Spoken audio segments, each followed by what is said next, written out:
It is very hard to beat that. But here we go. So my name is Muhia Karianjahi, and that's a Kenyan name. And I like to start my conversations by saying, that's where the accent comes from, and, I will speak slowly, and there'll be time for questions if you do not understand anything. But where I come from, I hope I know where to point this.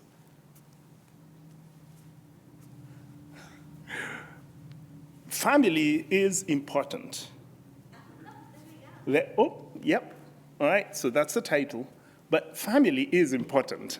And so I thought I would begin today by just introducing my wife, who happens to be here. That is Marcy. The mother of two boys, Kiama, the bigger guy, who studied at Taylor and lives in Indiana, and one guy who will maybe make it here. He's just gotten done with his studies here at Wheaton College, and they are the joy of my life, right? And as a Kenyan, certain things that led to this moment of choosing to this adventure with this paper. I was taken when I was very young to a Muslim school by my parents. And that was because in my context, that was okay. They were very secure in my Christian faith because I was, I would go to church and Sunday school and all of that.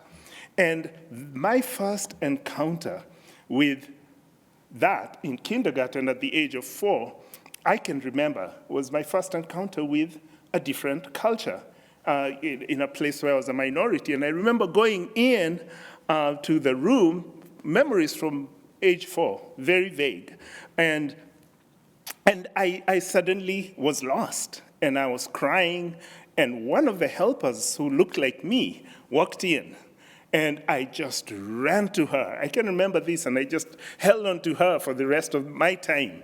That was my first encounter with what I'm going to be calling otherness.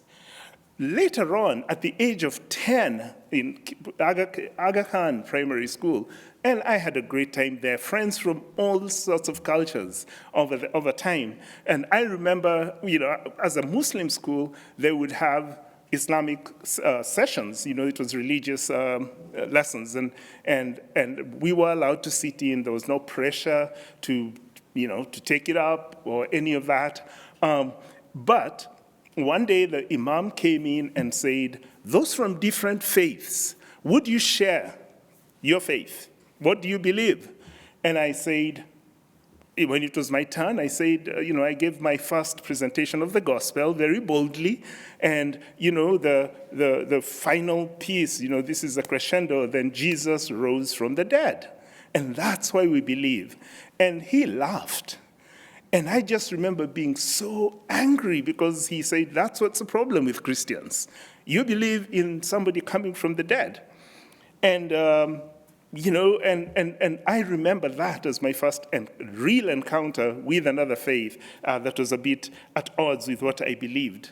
Through the rest of my upbringing, I found myself a minority in other different places. I went through high school and college in a typical Kenyan school where most people look like me, but after college I started working, I worked again in a school, in an organization in Kenya where I was a minority.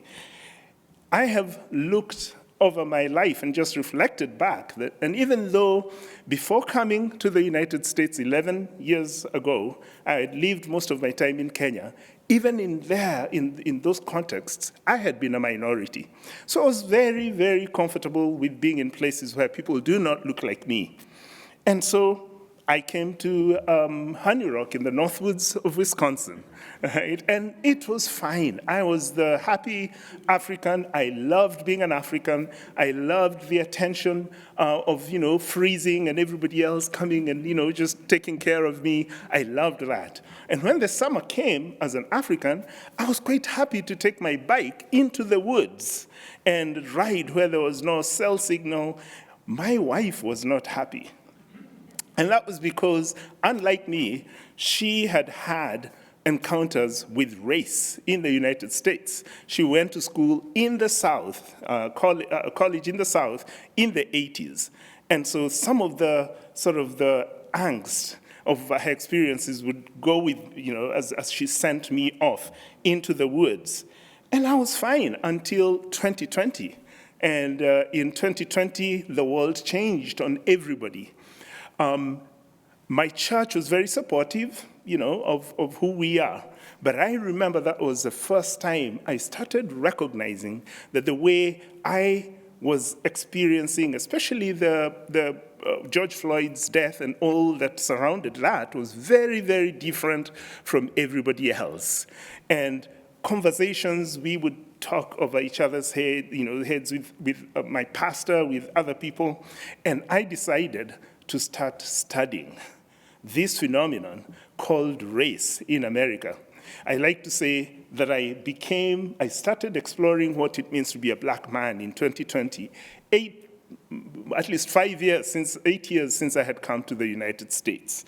And my journey of searching and exploring and wanting to understand those dynamics are what led to this paper, Faith and Learning paper, eventually. Before I jump in, I want to acknowledge that no journey, you cannot, I don't know where this saying came from. If you want to walk fast, walk alone. If you want to walk far, walk with other people. And I claim it as an African saying, although I've heard it claimed in India and in other places.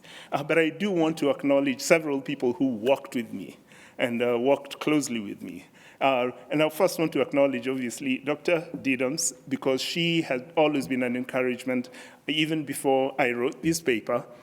Dr. Lee, I remember that first time, Provost Lee, when you came to Honey Rock and we sat on the deck and you asked me about my Faith and Learning paper, which was still an idea. And your encouragement was really, really significant in this process. Thank you, Dr. Larson. For the Faith and Learning process. There are other people. There are people like Theon Hill, who was my first reader, Barrett McRae, Dr. Yoda. I was writing this paper for such a long time because this is sensitive stuff, and I just was so nervous. And I would talk to Laura, and she gave me this perfect image of what was going on in my mind, and she said, if you want good tea, you have to let it steep for a very long time. So my paper took a long, long time, and I really appreciate your encouragement, and many others. Yet, even as I go into this conversation today, I want to speak as an African and come in a good way. As a Kenyan, I have encountered many expatriates in my country, and I have encountered expatriate experts who come and tell us what's wrong with us. I do not want to be the African in the United States telling Americans what's wrong with them. That is absolutely not what my intention is. I would hate to be disrespectful. I would hate to be offensive. And so I wrote this paper with a lot of fear and trembling, wondering, should I really go into race matters in the United States, especially after 2020? However, I cannot avoid the fact or ignore the fact that I did recognize that I think differently. And I think that it is because of that that I was engaging in this journey of exploring. As an African, there's a Kenyan saying that I like to cite whenever I am giving this disclaimer. In my Kikuyu language, you say, There are only two people who would understand it if I said it in Kikuyu, so I'll say it in English. But you do not shave the nape of your neck. You can imagine, in order to see the back of your head, you would need a whole series of mirrors. Well, I think that there is a place for somebody who's completely different to engage in a culture and shave the back of their necks. And I still do that with a lot of fear and trembling. I've been trying to interpret the narratives that I've experienced through three very different presidents. And, from the mirage, when we got here, we were still in the mirage of the post-racial America. And then we went through the season, I was talking about, of Black Lives Matter, and the DEI sort of rise of that.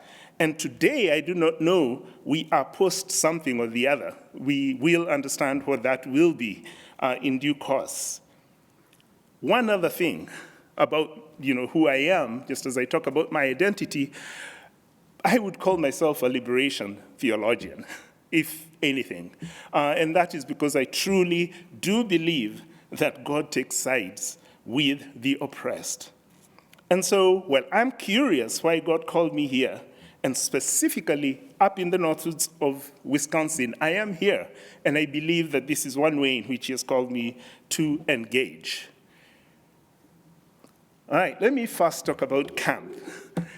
As a young 25-year-old, I quit my engineering job to follow what Kenyans called hippies into the woods. They would spend many weeks out on mountains and in wilderness areas, and I was attracted to that, and I joined them. Even though I had been raised a Christian, in my early teens, I had strayed off. And for 10 years, I lived in that world of just rebellion.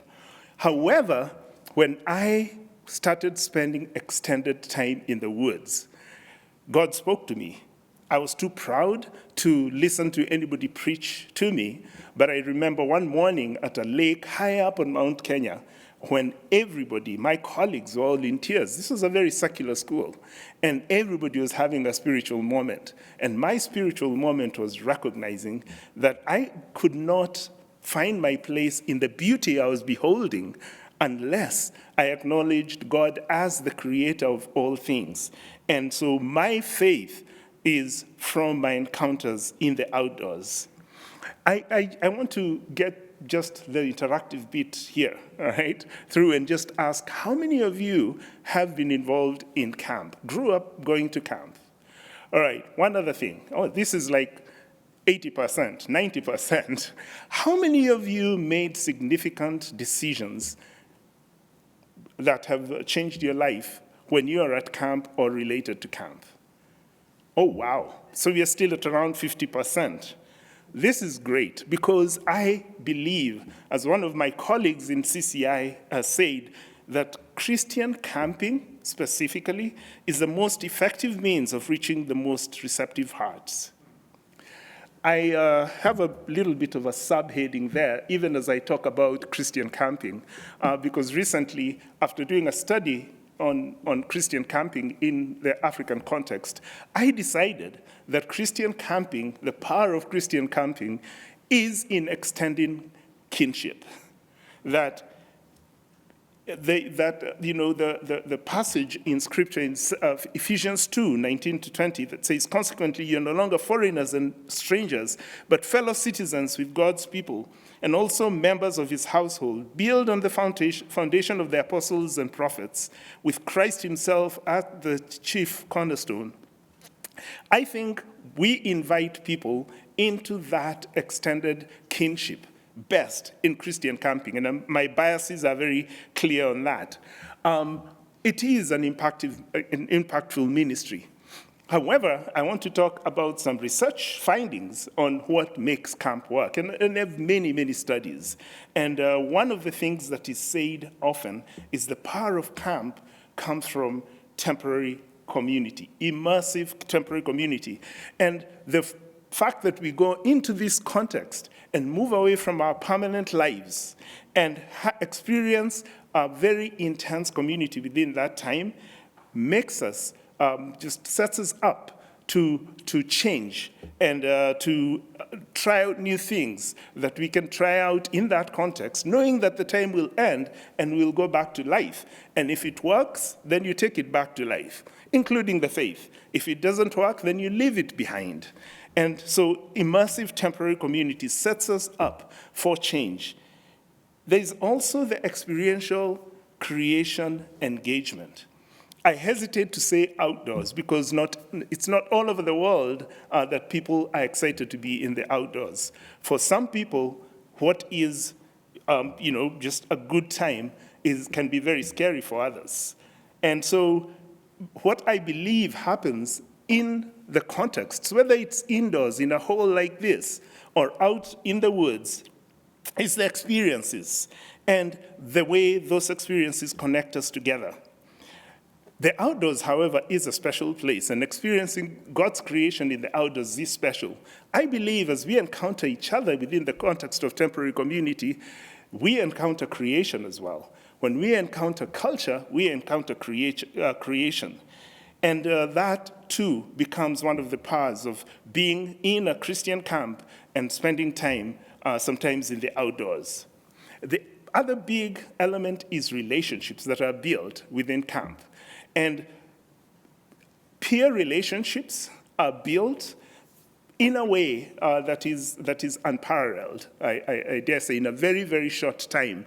And one of the, Victor Turner is one of the ethnographers who studied this phenomenon of being in a temporary community. He actually decided that community was a misused word, and he started using the word communitas to describe the bond that happens, especially between peers within the outdoors.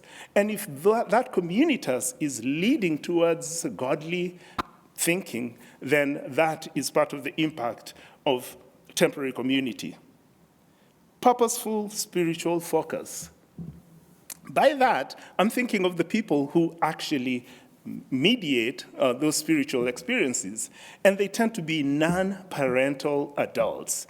And non-parental adults are people who young people can listen to, and they hear the same things that hopefully they hear at home, and the mentoring that they receive from them 24/7 is, again, unparalleled. There's no other context where there is much time with people who are willing to feed and invest in young people as it is in Christian camping. So I could go on and talk about Christian camping.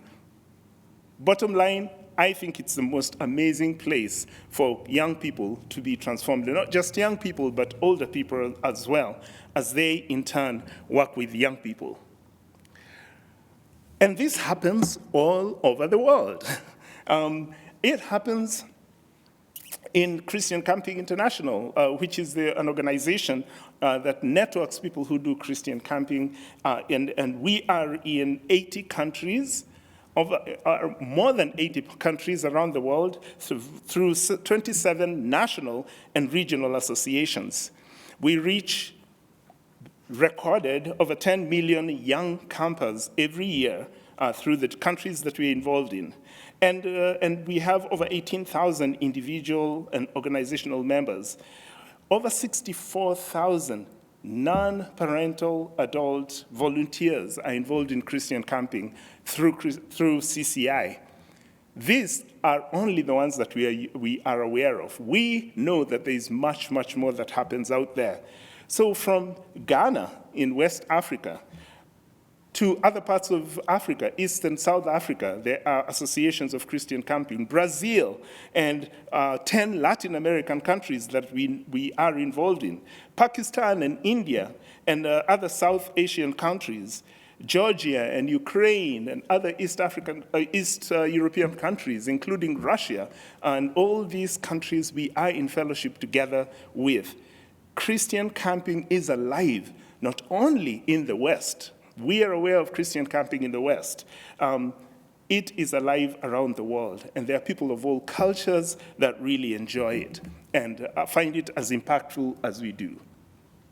And I believe that when we have this multicultural engagement, we get to see a multicultural imago Dei, our God. Scriptures point to this as a reality, right? There is the Trinity, the Holy Trinity of God, which I believe is one reflection of diversity: God the Father, God the Son, and God the Holy Spirit. God the Father is not God the Son, nor is he God the Holy Spirit, and yet they are one. A beautiful picture of the unity of God. And then we talk about the cultural mandate in Genesis 1:27-28. God created mankind. He created us in his own image. In the image of God, he created them. Male and female diversity right there, he created them. God blessed them and said, "Be fruitful and increase in number. Fill the earth and subdue it." I believe that filling the earth meant wherever people went, they would, they would develop and grow into the environments that they would be in. And this would bring about diversity. But man, being man, instantly starts disobeying God. And in Genesis 11, there's the account of Babel. And this is just one of many accounts of disobedience, right from Genesis 1, from when Cain kills Abel, or Adam disobeys together with Eve. But in Genesis 11 is the account of Babel. And the way that theologians will interpret this is when people decided that they didn't want to be dispersed, and they wanted to be together and to look similar, to hang out with people who looked like them, to be, just together with people who were exactly like them, then pridefulness came into the picture. And in Babel, they started building this tower, which was to challenge God. In their insular, monolithic pride, challenging God. And I believe that that's one of the challenges when people do not encounter diversity, is they have too high a view of who they are. Well, so God scattered them, it says in verse 8, from there to all over the earth, and they stopped building the city. Now, it was a beautiful picture, of course, of people working together, and there were the strengths of just the unity that was there. But the problem was they were not acknowledging God. Other pieces of this big picture are immediately after Genesis 11 comes Genesis 12, where God calls Abraham and sends him, and he says, "I'll make you into a great nation, and I'll bless you, and I'll make your name great, and you will be a blessing, and I will bless those who bless you, and whoever curses you, I will curse, and all the peoples of the earth will be blessed through you." And this blessing to all the nations or the ethnos of the earth, was finally fulfilled in our Lord Jesus Christ in the New Testament. And the story repeats over and over again through the Old Testament how people, when they tended to hang out together in blessing, would be dispersed so that they could acknowledge God and see him better. At Pentecost, which I consider the birth of the church, there was diversity. When the disciples and the apostles started speaking in tongues, there were people from all over the known world who could hear their languages being spoken. I think that was intentional. It was a picture of what God intends for the church to be. In Acts chapter 17, I see a benefit of this diversity, and this is not the only place where it's reflected in the scriptures. But in Acts chapter 17, Paul is talking to these thinkers in Athens who have been searching for their God, and he's saying, "Let me tell you about this God. Let me tell you about him." And in verse 26, he says, "This God, from one man he made all the nations, all the ethnos, that they should inhabit the whole earth, that they should go out and be, and become what they needed to be in the different parts of the world. And he marked out their appointed times in history and the boundaries of their lands." And in verse 27, it says this, and this has profound meaning to me. "God did this so they would seek him and perhaps reach out to him and find him. Though he's never too far from any one of us, he wanted us to go out and be different from one another, so that when we come together, we can see the Imago Dei from our different ethnos, from our different cultural perspectives. And only in this way can we get a bigger image of who God is. Can we know him better? Revelation 7:9 is a little glimpse into our eternal destiny, where we'll be worshiping together, people from every nation, every language, every tribe together. Christian camping, being this powerful ministry, and whenever people come together in diversity, it is a taste of heaven. At Honey Rock, where I work, we have been tasting that every summer as we invite more and more people from around the world to come and join us. But that is not true of the entire American camp context. It is a little different, right? I thought to first look at the national census and talk to Americans about their own population, right? And also to overlay that with the history of Christian camping in the United States. And Christian camping finds its roots in the Cane Ridge revival in the early 1800s, and that revivalist movement, where people would have tent meetings, right? And over the years that grew and then, did not grow, and there were ebbs and flows of when that was working well. But right about the Second World War, the servicemen who were coming from the Second World War determined that what they had encountered were young people in positions of leadership doing a really great job. And somehow they translated that to, perhaps if we take young people to camps and really focus on this ministry, then we can build character in them. And so right about the early 60s, Christian camping started taking the shape that it has to this day, decentralized Christian camping.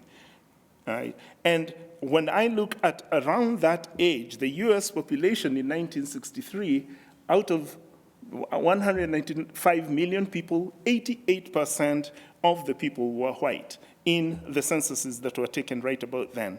By 1990, the overall population was 250%, and the percentage of people that were white had dropped to 75.6%.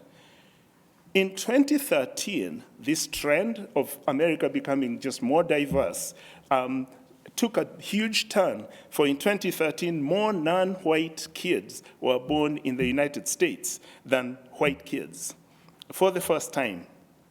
By the 2020 census, which we participated in, 57.8% of the people reported themselves as white. And this included those that had been assimilated over time and through marriage, then would have ticked the white box.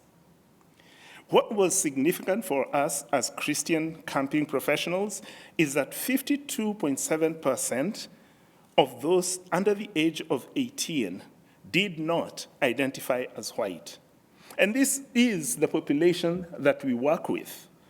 And this is significant for us because it means that as you look at the numbers of the demographics of those who go to camp, 2000 Waypoint survey, which is done by Christian Camps and Conferences Association, 22% of the campers were campers of color. And over the years, the number has sort of lingered at about 22% kids of color. So even as America becomes more diverse, Christian camps have not. And this is true also of the secular camps. And ACA, American Camps Association, has very similar numbers. And so with this lack of change, then it must be that Christian camping is missing a significant part of the United States population. So in my paper, having experienced quite a bit of that at Honey Rock, I wondered why, and I started studying hard. And here's the rest of sort of my time will be trying to just share some of my findings and some of my things as well. I discovered, and I propose, that camps in the US are majority white because they function as white spaces.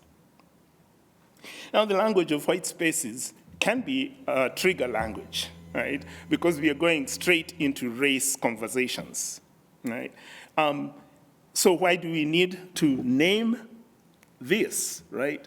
I first want to acknowledge what we know as truth, that we are created as one human race. And so any language of race is socially constructed. And many times in the history, especially of this country, there have been times that people have tried to designate different races and different ethnicities as being different humanly. Biological falsehoods about the inherent attributes of different ethnicities and cultures, and that genetics and skin tone can determine what is superior or not. And this, I'm obviously referring to 19th century eugenics that led to the Nazi movement in the 20th century. And it has been discredited repeatedly. Yet, race is a reality. The concept of race, even though it is not a biblical truth, it is a social truth.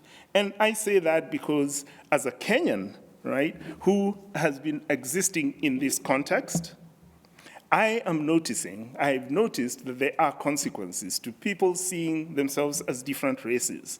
And here's what I've learned, especially coming from a context where diversity, it has its own challenges. Right? But the concept of race really doesn't exist in the same way as it does here in the United States. So here's what I learned. I learned that whenever we talk about race, we're talking about hierarchies. And whenever we're talking about race, white, which really is a social construct because nobody's really white and I'm not really black, white is on top. And there's a hierarchy of relationships that starts with who is white and your proximity to what has been called whiteness. As an African, and I say this not to demean other Africans, we usually are at the bottom, all the way through the Nazi Germany and that season. But it doesn't really make us that, so it's all good.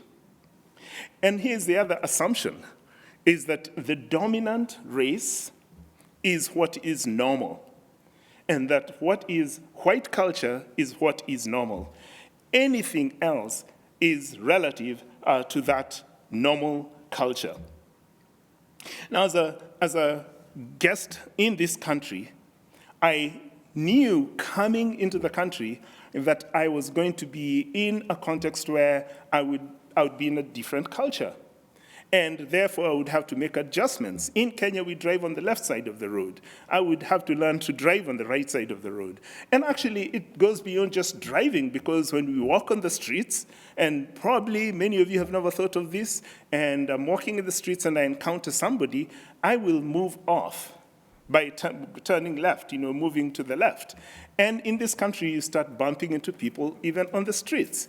Well, we could insist that we are right and you're wrong, but then that would really make for a very difficult existence here in the country. So we know as foreigners when we come into the country that we will have to adjust to the culture. However, for Americans, I can see clearly that it is unfair to expect minorities here to set aside their cultural frameworks and subordinate their identities in their own home.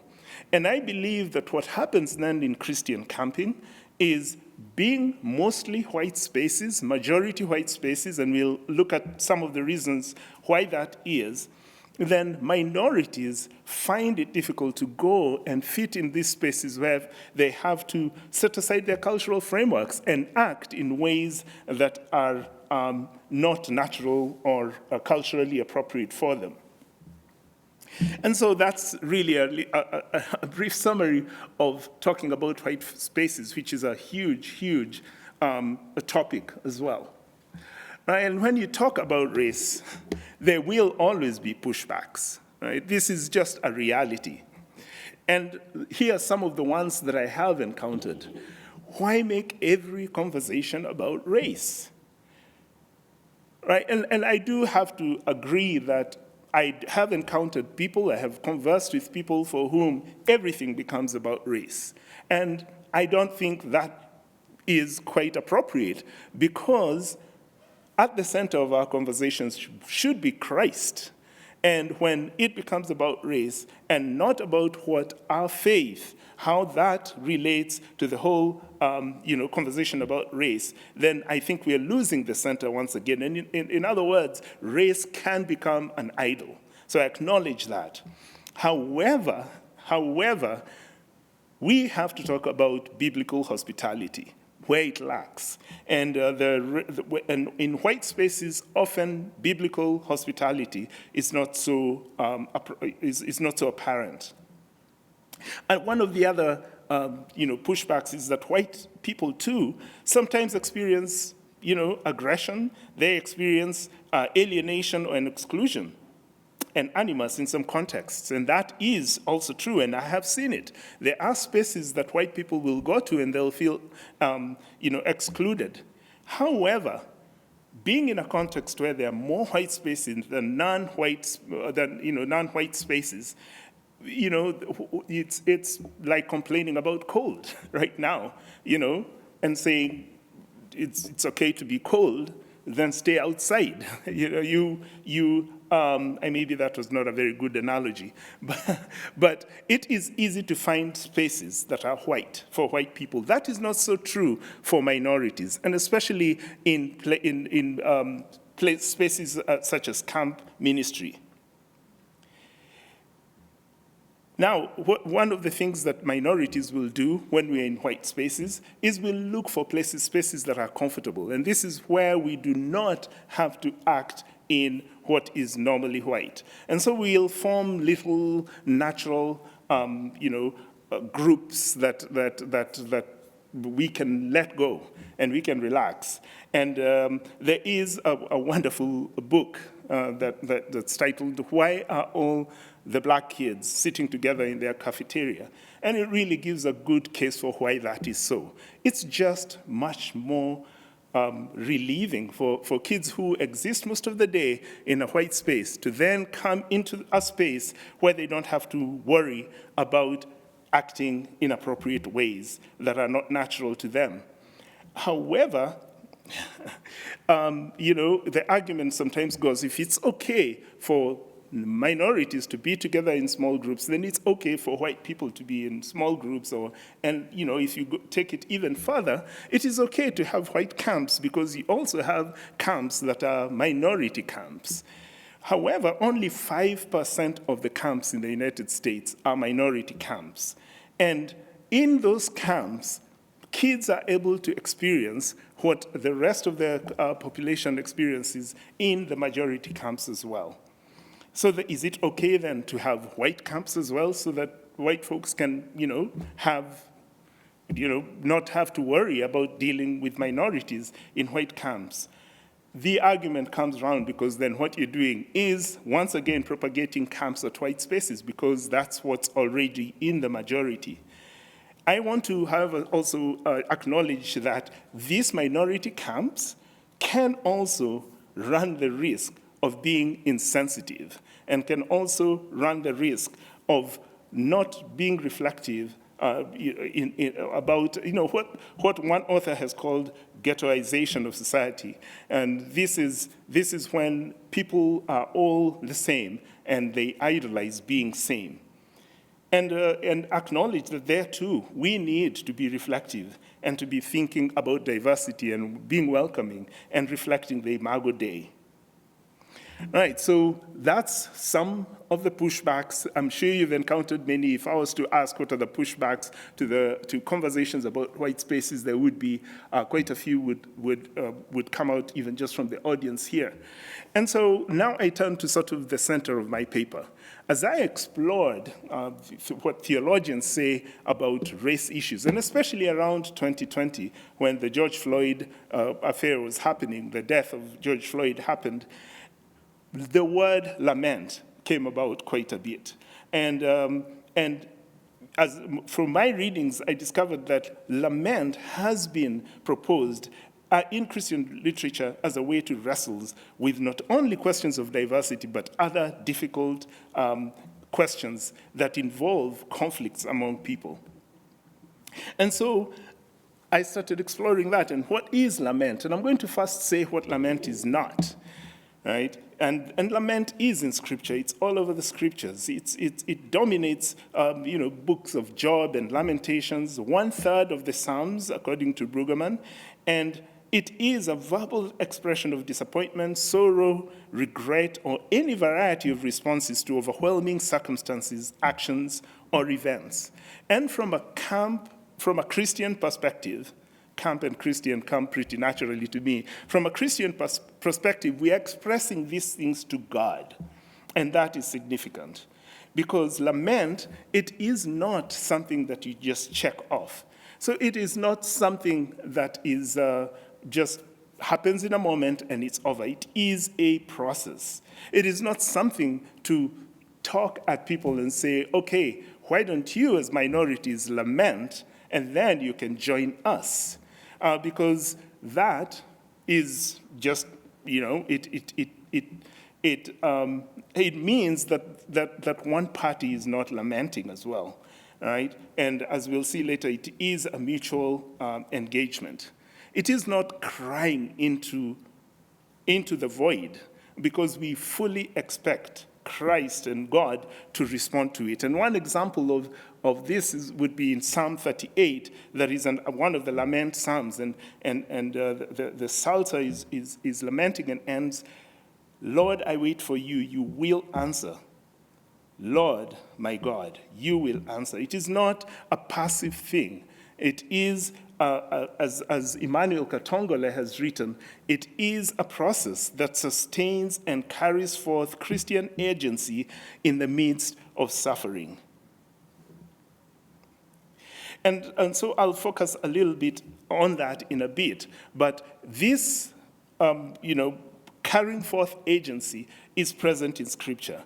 As you think of Nehemiah's lament, as he cried about the city and the city walls, it led to action. Jeremiah's lamentations were accompanied by agencies as he served the Lord in a time of, for example, Ahab and Jezebel. He acted, even though he lamented. Mordecai and Esther, as they lament, that led to agency, and Esther acts. And then our Lord Jesus Christ himself was engaged in lament as he cited Psalm 22 on the cross. That was a very active lament as he intervened for you and I. So lament is a form of Christian agency. So let me focus then on what lament is. And there are many, many definitions of lament. But I pick this one by a South African theologian, Denise Ackerman, because of her circumstances and how that reflects to the context of Christian camping. She is a white South African, and she, in this book that is called After the Locusts, she's writing letters of lament to her children and explaining what lament is. And her challenges are that she grew up in apartheid South Africa, and she currently acknowledges that after apartheid ends, white people have suffered a lot of backlash in South Africa. And so in her lamenting, I think the one thing that she's proposing is that lament is not just for victims of injustice or exclusion, but also for people who are taking on a posture of penitence. It is the beneficiary of injustices lamenting as well. And so that's why she says lament is both communal and individual, public and private. It is the language of both the suffering victim as well as of penitent people. It speaks with political, social, and religious voices. It calls God to account and at the same time calls upon God for relief. It accuses and it praises. It complains and it confesses. Lament is never an end in itself. it is undergirded by the hope that God not only can, but God will hear the cries of the suffering and of the penitent, and will act with mercy and compassion. I like to also throw in a little bit of an African saying right up there. We talk about lice and we say you cannot kill a louse with one finger. You need 2 fingers to kill lice. And this is sort of an invitation. Lament is always an invitation, not just for one party, but for all parties that are involved in any injustice to participate in. And so I read this one chapter from a book by Emmanuel Katongole and Chris Rice, and it's just one little chapter from the book Reconciling All Things, and the title of the chapter is The Discipline of Lament. And here is what I liked about it as a Christian camp professional. It is about unlearning and learning. And in the book, in the chapter, what they propose is that in order to engage in lament, there are some things that one has to unlearn in order to give space for learning other things that are lament. And so he talks about the enemies of lament, and I'll press a bit into this in the time that is left. And the enemies of lament are speed, distance, and innocence. I think speed, distance, and innocence spell the word gaslighting, right? Unlearning is done through pilgrimage, relocation, and public confession. And so for the rest of my paper, this is what I explored, was how could this look like in Christian camping, right? And as an outdoor professional, the unlearning and learning made sense to me. And I immediately went into this discipline of transformative learning as an educator. In camp ministry, we are very familiar with this little circle of experience and reflection. And the experience, as we take our kids through our experiences, we are hoping that their assumptions of life are always being challenged. And when they are challenged, that the context actually allows them to let go of some of those assumptions and to consider that there may be other possibilities, a new schema that they can take on. And when they explore this new schema, then they try it out and take it back to their experiences and keep going. And it's a back and forth with experience and reflection. Transformative learning, and this is, in Christian camping, we talk about sort of the experiential education professionals who started writing about this, and there's David Kolb's and others. And however, more recently, transformative learning, which is located in adult learning, maybe in the late, 1990s, Jack Mezirow started writing about adult learning, and the same concept of unlearning and learning came into play. And this is how he defines transformative learning. It is learning that transforms problematic frames of reference to make them more inclusive, discriminating, reflective, open, and emotionally able to change. There are several terms here and different educators that come into the story, and one of them is Paulo Freire, that Brazilian educator that talks about praxis, transformative, and doesn't use the term transformative learning, but it talks about action and reflection, and it talks about that action and reflection leading to critical reflection and awareness of conflicting thoughts and feelings and actions that challenge existing assumptions. He locates it in dialogue, that it is a community process of dialogue between one and others. But from a faith perspective, Thomas Groome addresses this, and he calls this shared Christian praxis. It is when a story or these experiences are examined communally and in iterative cycles of action and reflection, involving mutual partnership, active participation, and dialogue with oneself, with others, and with God. And this is your story and your experiences reflected against the big capital S story and the vision of Christian faith. So that was sort of where I came from as I went into this, as I started exploring what speed, distance, and denial would look like, right? And so the first step would be to start unlearning speed. And to unlearn speed, then you have to engage pilgrimage.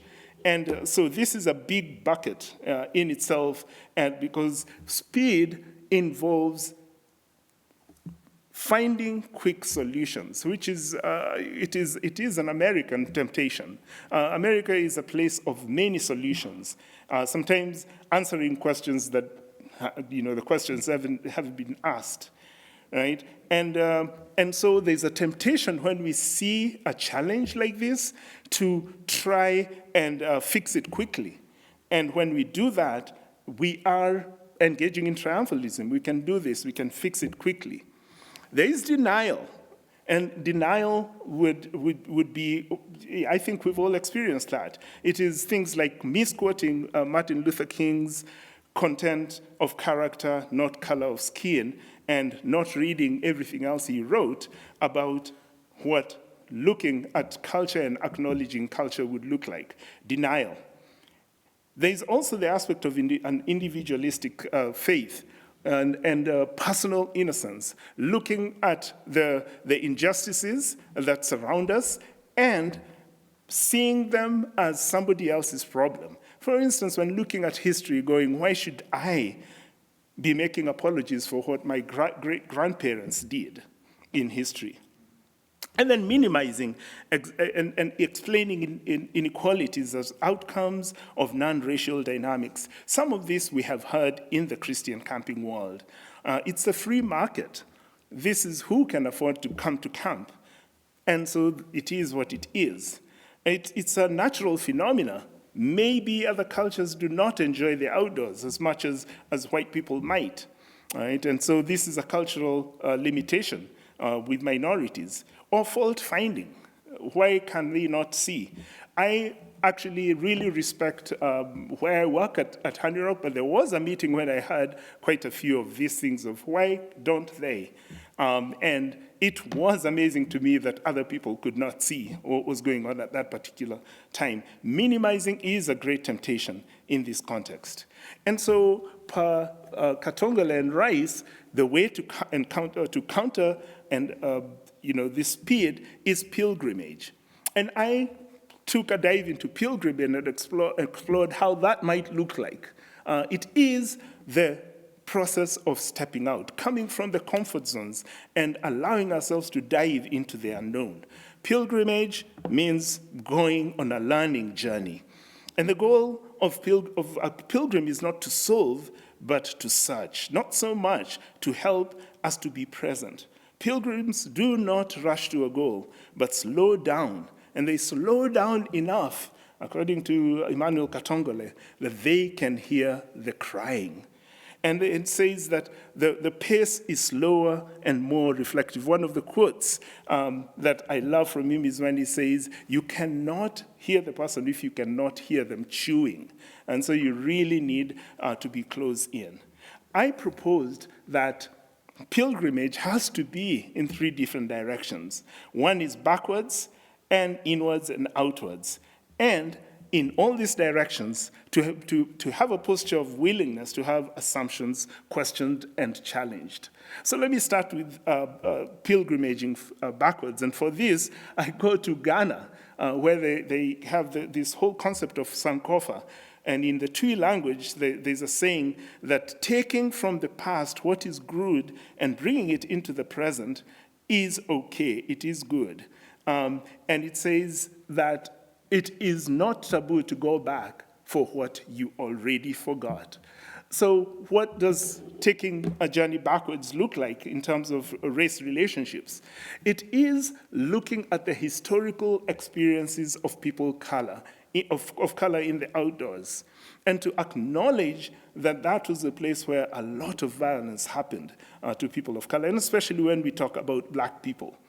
During slavery and Jim Crow, the lynchings, that's where they took place. And if I can just focus on black folks, the collective memories, even though the current generations may not have encountered lynchings and that violence in the outdoors, the collective memory still exists. I was talking to one of the African-American professors driving up to Honey Rock, and he told me on his way to Honey Rock, his mother called him and said, "Are you okay?" Because of where he was driving into. Collective memories have consequences. There is the fact that the white church has been complicit to a lot of those historical injustices. And so Jamal Tisby has written this book, Divided by Faith, and others too have written. Robert Jones, White Too Long, and just records injustices that the church was very complicit, if not just watching, but actually participated in. Stories of lynchings where people left church and the lynching would happen right outside church so that, the faithful could experience that. And the question now is, what can camps do to reverse the distrust that has happened where there are white spaces and we are Christians, and to therefore turn them into safe spaces? One of the other historical things I tackled a bit is that the reality that most camps are in beautiful outdoor spaces, then they sit on land that was taken from somebody else. I looked a little into the history of Honey Rock, and there's much that's been written about this. And tracing the ownership of where Honey Rock is, the first record is of somebody winning this when he was gambling. And he was given a title of Honey Rock, or the land that Honey Rock is on. And, and one must wonder, what kind of land would you gamble away? You don't pay for land and then just gamble it away. And even the recipient of this, and we know members of their family, they say that he put the title in his pocket and forgot about it. Not much value for that land. Today, it is prime land, and it's his wife who found this title and asked, "Honey, have you been gambling again?" And so, many camps sit on land that was taken often from Native Americans through unfair treaties, removals, much that one can read about. And this leads us to Numbers 5:5-7. From a Christian perspective, the question of reparations. And God says to Moses, if any man wrongs another in any way, and so is unfaithful to the Lord and is guilty, they must confess their sin, but they must also make full restitution for the wrongs they have done and add a fifth of the value of it and give it to all the persons they have wronged. We, my wife and I, as we were buying our first home in the Northwoods, acknowledged that we were buying land that had at some point been taken from somebody else unfairly. And we had to wrestle with, what does that mean? Should we take it simplistically and just say, okay, then we'll buy the land and give it away? Well, what would happen to the camps if you did that is the Ministry of Christian Camping would probably collapse. Not because Native Americans cannot run absolutely fantastic camps, but because of process. And we have had to wrestle with, what does restitution then look like? And this is one of the questions that camps need to wrestle with as they look backwards. It is a difficult, thing to wrestle with, but I think that was part of our pilgrimage. And I'll address that a little bit later. Silence, non-recognition, misrecognition, exploitation, profit-making that has happened in this context. What do we do? And pilgrimage invites us to sit in that tension and to consider nuanced ways of responding. Not a comfortable place. Pilgrimage is stepping into the void, if you will. It is stepping into a liminal space where you leave your comfort zone and allow the Lord to work within you. And so that would be pilgrimaging backwards. Real quick, inwards, right? Pilgrimaging inwards is reflecting your practices at this particular time. And I love this rule from Alcoholics Anonymous that says, we made a searching and fearless moral inventory of ourselves. I will not spend too much time doing this, but we get all these reports back from families about reports of bullying, for instance. When there's a minority kid in a place where there's majorities, and it is easy to ignore it. It is easy to just go, oh no, that was not what was intended. What does it look like to take those reports seriously? Examine data, statistics, feedback from campus, seasonal staff, inventories that staff can do at these camps. Invite external fresh eyes and ask them to see what can reflect just that white, exclusive white culture at the camp contexts. And I believe that this works too in other contexts. Then there are practices in examining inwards that are transformative learning practices. One is action learning, where people sit together and in a facilitated process ask why questions. So one of the why questions at Honey Rock was, why do kids of color not like to swim? And going down to, well, maybe that's going to mean that they have to take care of their hair and you're not really well set up to do that. Or maybe they didn't grow up swimming and this is going to be on day 2 a place of shaming, whether people intend to do it or not. And asking these whys then leads us to action. Without facilitation, there's other ways of examining yourselves, and collaborative inquiries, another practice. And I won't dig too much into this, but these are transformative learning practices that can help people start to unearth some of the inward practices that may need re-examining. Pilgrimaging outward, because I do want to spend a little bit of time and leave some time for questions.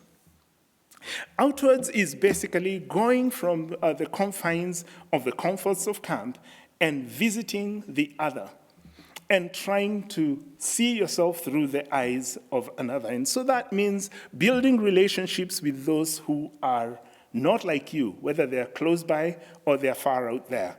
Right? So it could be just noticing the silent, neighbors that you have.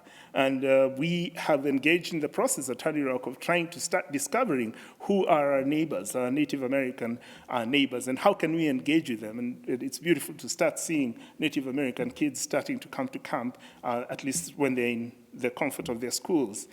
It is a practice also that may be counterintuitive with temporary community. Temporary community is moving away from from the wider culture and getting into this space, a place apart, which is what we call ourselves at Honey Rock. However, it becomes a bit negative when in your place apart, in temporary community, you ignore what's going on around the world. I noticed this in 2020 during, the race protests, that was not something we were addressing, even as the world around us was very active. We were not doing that, and so we were being insular instead of just being in a place apart. We engage with neighborhoods that are way out there. So one of the things that we explored at Honey Rock is where most of our campers come from. Even though we're in a majority white space, most of our campers come from the Chicago area and this area. And the demographics of this place certainly do not reflect the demographics of our campus. And so we have to ask ourselves why. We invite schools and communities to come and spend time with us who look a little bit more diverse. And so even as I speak, there's a whole community from the School for Field Studies that is at Honey Rock that is teaching us what it looks like to be more hospitable to kids that are more diverse. So I encourage, folks to engage with news, contemporary issues, civic awareness, and to be not necessarily of the world, but to acknowledge that we are in the world as a way of looking and pilgrimaging outwards. So that's what it is, unlearning through pilgrimage. Distance, and the way to counter distance would be relocation. Pilgrimage is the big one, and pilgrimage is the journey of discovery. And countering distance. Distance is when we ignore disparities. We minimize things that we've talked about, microaggressions that are reported, alienating practices, all of these things. And we talked a little bit about personal holiness. Relocation is praxis. It's action, reflection in action. It's the step of action, stepping out and actually stepping into that, into what pilgrimage is pointing you to. It is a willingness to change, to relocate, to vulnerability. And it works back and forth with pilgrimage. One tests and reflects the other, and it's a back and forth process. And so it is really starting to change things like strategic priorities with measurable goals, ceding control. It takes a lot of giving up. It is agreeing to change. That is what they mean by relocation, as they talk about that as a way of learning how to lament. And then finally, there's unlearning innocence and learning public confession, right?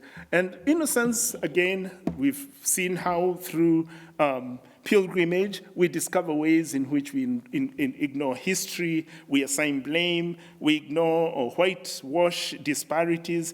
Public confession is what most people would recognize as the process of lament.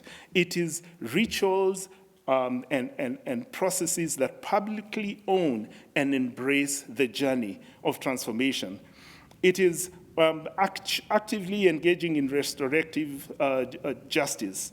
Native land acknowledgements are examples of how one would do that. Submitting to what is right and doing it openly. We at Honey Rock put down offensive items after a process of just somebody helping us examine them. And I was really disappointed that we did that silently. I thought that if we had taken the opportunity of just going through rituals of pulling these things down, it would have been a learning opportunity, not just for the leaders, but even for the campers who may have been involved in that. So public confession is very, very much at the process of education. It is engaging in rituals, not quietly, but loudly. It is also the process of crying out loud, "How long, O Lord? How long, O Lord?" This is what people would recognize as lament. So I really do want to leave a few minutes for engagement, but I wanted to say that once you engage in lament, you can be sure that there will be pushback. And we see that in the politics of the country. You'll move one way and you're going to get feedback and pushback that can be pretty severe.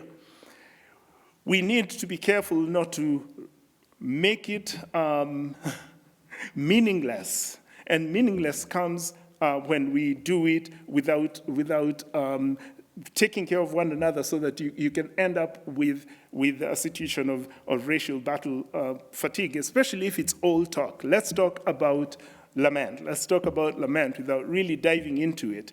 It can lead to fatigue. Lament and praise are twin sisters. I like this. This is just acknowledging that there are wins in the process of lament, and really celebrating those little wins, and just taking the little steps and celebrating them. And in Scripture, this is true. Whenever you see lament, you will see praises. You see Job saying, but my Redeemer liveth. I know, and I have encountered him. So celebration comes with lament as twin sisters. I want to leave it there, and just to acknowledge that it is a very, very slow process. I want to leave it there and leave 10 minutes to questions and engagement. But I just wanted to also have the article that's in the Christian Scholars Review if you want to study this a little bit more and what I wrote. That's where you can find it on this QR code.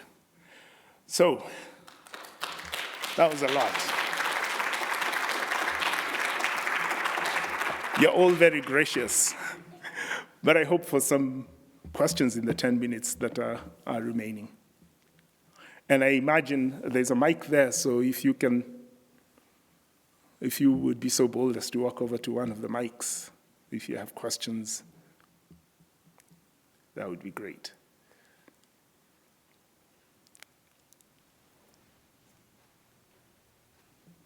Hi, Denise.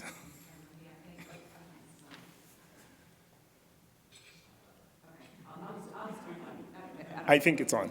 I was curious about, I really love this. I love the framework. I love the thinking through how this could be done.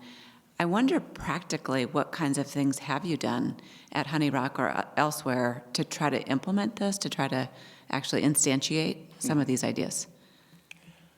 Yeah, we are on a journey. And I can give several examples. The summer teams especially have been very, very intentional in engaging in conversations about this. One example that comes to mind is that the state of Wisconsin requires that if you are going to have a camp next to a water body, that very early you have to have a swim test. And I may have mentioned how that is, for many minorities, an instant place of alienation. And so there are conversations about what do we do? We have to do the test, right? And they've gotten to the places where some of the solutions, and I can see some of the staff who are here, they don't require everybody to do the test. If you do not want to get into the water, then you do not have to. Right? It's a journey. I don't think that the solutions are real quick. I am thinking of how at Honey Rock we have opened our doors to international staff. And what international staff help us to do is to see ourselves through the eyes of another. And the changes that are happening because of that, as the culture changes, that's probably our biggest win, is how the culture of the whole summer program is changing because of international staff. International staff are a safe way to start practicing hospitality. Again, because they do expect it to be difficult, right? And but then at the same time, they experience some of the alienation as well. Yeah, and the list could go on. We are starting to reach out, like I said, to the Native American communities around. We have a school that comes, and the vanguards get to work with them, and there's a lot of preparation that goes into that. In the beginning of summer, there are training sessions that are now part of training that are for cultural engagement. How do you engage with people who are not like you? And this is in preparation for the international staff. And the result of that is, over the years, I've started seeing a number of camp counselors of color that are actually American that are starting to show up and to choose to be at Honey Rock. So it is a long journey, Denise, little wins and the slow work of God. But I feel the commitment is there at Honey Rock to do this. Thanks for the question.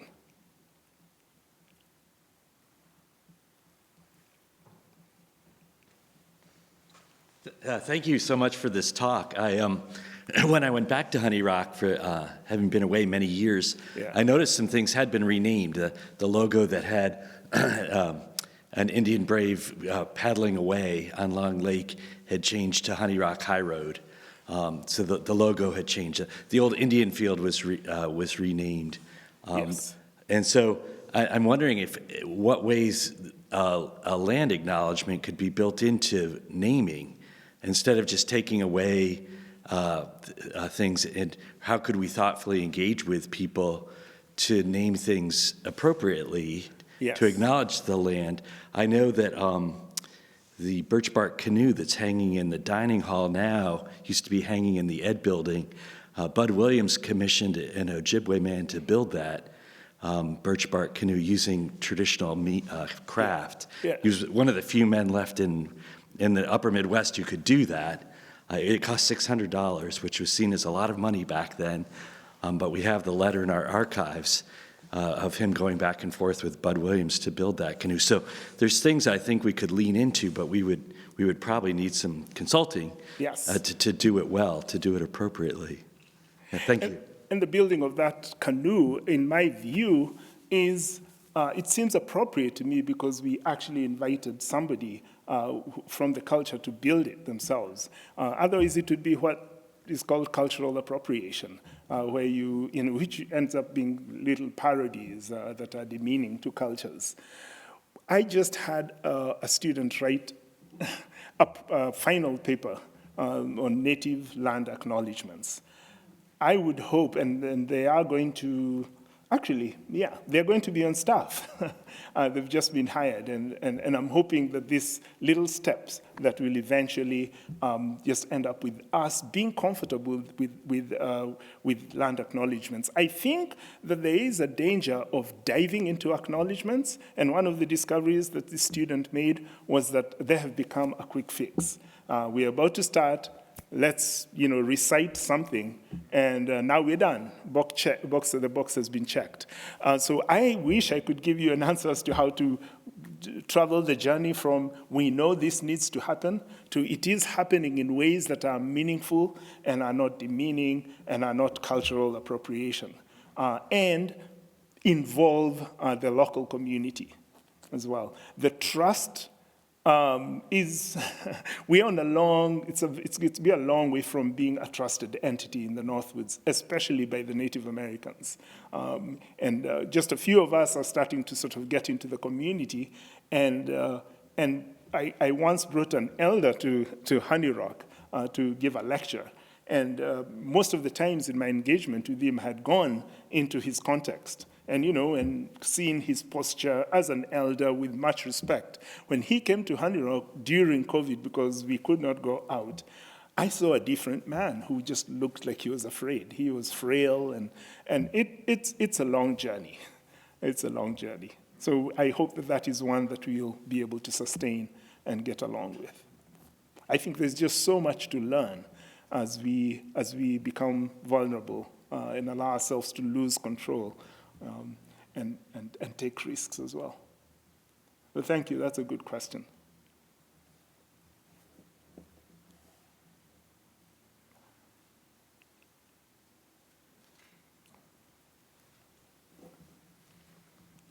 All right, I think mine might be the last question before I come up to close this in prayer. That's right. So, I think I'm a big fan of everything that happens in Honey Rock, so yes. Thank you for all you're doing up there. I'm curious, as you've been talking, I've been hearing you kind of list key things that you want to highlight: temporary community, diversity, liberating work, relocation, pilgrimage, lament, all of these kinds of things. There are other things that we do through the college that it seems to me tick most or maybe even all of those boxes. So my daughter, who is an undergrad at Wheaton, she did Wheaton in Chicago in Hunger. My guess is she would say that she did all of those things. Yes. So I think my question is about Honey Rock. Yeah. Are you saying that Christian camping is just one of a number of ways in which you can do these kinds of things? Or do you want to talk about, is there anything distinctive about Christian camping that does something that these other things don't do? Yeah, I hope I'm understanding your question, but I'm hearing you ask the unique placement of Christian camping in this process. And I would say that as temporary community is the biggest strength. The fact that we can get into a context knowing that it has a beginning and an end. And, I may have mentioned this. I'm going to try this new thing within this context. This is how, students find that they're leaders. I'm going to try being a leader. And if it fails, nobody in my permanent world will know. But if I succeed, then I can, especially if we do our rituals of re-entry into community into permanent community, then that's something that can be lasting. I think that is a great strength of temporary community. And so kids who have never encountered people of color coming into a context where for 3 months, or, it's not 3 months, camps are 1 week, 2 weeks, 3 weeks, and they're a little scared, and then get to encounter people, and by no means all the experience is going to be super positive, but at least they have a beginning and an end, and so people are more willing to step into them. That's what comes to mind as a strength of Christian camping. Relationships, of course, you're building relationships. If those relationships can be cross-cultural, again, within temporary community, if you don't want to do it again, then you don't have to, and you can just let it go. I hope that begins to answer that. However, I will say that they're not boxes to check. They really are not. They're dipping big toe into waters, and maybe sometimes withdrawing, maybe sometimes dipping the whole foot. But it takes a while before we are fully immersed in this. And the temptation for speed would be the checking of boxes. And I don't think that that's what you meant, Dr. Cortes, but that is always a temptation, to feel like we are done. Fortunately, there's enough forces that push back, that we are never under the illusion that we are done. Right. But thanks for that question as well. Mark. So now can I call you, Mark, to come on up?